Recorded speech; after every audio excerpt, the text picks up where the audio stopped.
Welcome to the Fun Palaces weekend. My name is Chris and I work for Kingston Library as part of the development team.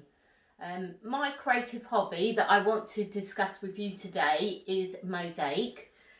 Mosaic is something that I got involved in about 18 months ago when there was a community project with Save the World, where they were doing various projects around the borough where they were mosaicing areas to make them more beautiful, often railroad bridges and stuff. The project I was involved in is a mosaic that now appears in the Hogsmill Reserve. I also started classes just before lockdown. I managed to get in about 4 classes before lockdown occurred, but that gave me the basics and some of the skills and how to cut the tiles and things, so that then when I was in lockdown it was quite a nice thing for me to do. So here are some of the things that I've done, and I want to go through some of the tools you might need and tiles you can use. So if I first start off, these are wheeled nippers. These are the tool you use to cut the tiles. Also, because the tiles can be quite sharp, you need to cut into something when you're cutting the tiles. So you cut the tiles like this, but as I say, you always cut into something. It's often easier as well if you do it standing up. It's just because they spray everywhere and obviously it can be sharp. So I often use, old mushroom boxes, something like that.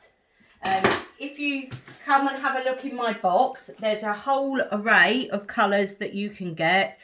There's all different sizes as well. You can get shimmery ones. You can get sort of two-toned ones, speckly ones. There's practically a tile for every type of project you would want. It's also quite a nice thing to do for kids.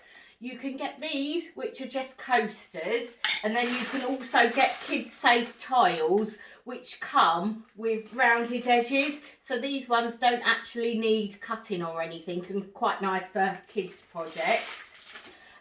Some of the things I've done is, this is a vase I've done. This is a different type of tile. It's not one that you cut, but this is another sort of idea that you can do quite easily. This is just a vase, and then you use see-through glue. Again, these are just vases I had, and I've mosaiced onto them. So what I did was I got pictures, and then you put the picture on a paper, put it behind, and then you can mosaic onto it. And also what you can do is cut your tiles first, stick them on with blue tack, and then put them on with glue. So then you can get all the measurements right so that the pattern all aligns up. My mum was also very interested in robins, so I've made her a robin vase. It's not quite finished yet, but as you can see, I have used it a few times myself because I particularly like it. So whether or not she actually ever gets it, who knows. Another project I've been working on over the summer is my giraffe. He is a garden planter, so once it's all finished, hopefully next spring I'll put some plants in there. Again, these were all sparkly tiles that I've cut up. You can also get things like eyes and shapes and things so that you don't have to cut them to the size you want, and so that it's a lot easier if you get pre-cut round ones, because obviously it's quite hard to cut a round shape. Also, when you're doing a project, you need to bear in mind the type of tiles you're getting, because if it's a project that's going outside, you want to make sure that the tiles you're getting are fade resistant and also frost resistant, because with the sun and the bad weather you need to have products that withstand the weather.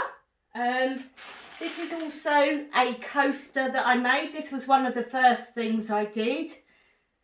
As you can see, I've cut all the different shapes, and then once you've finished it, another thing you do with mosaic is you then have to grout it. Now, grouting is the bit in between. You can get a variety of colours, but quite often what I do is, because it gets quite expensive buying lots of colours, what I do is use acrylic paint and buy the white powder, and then you can mix it up and put this in. So that's what I've done on various times. These are also some door numbers which I've done, and as you can see there, I've used the blue paint into the grout for the background. I hope that gives you a good introduction to the topic, and hope it makes you feel creative yourself. Goodbye, and thank you for listening.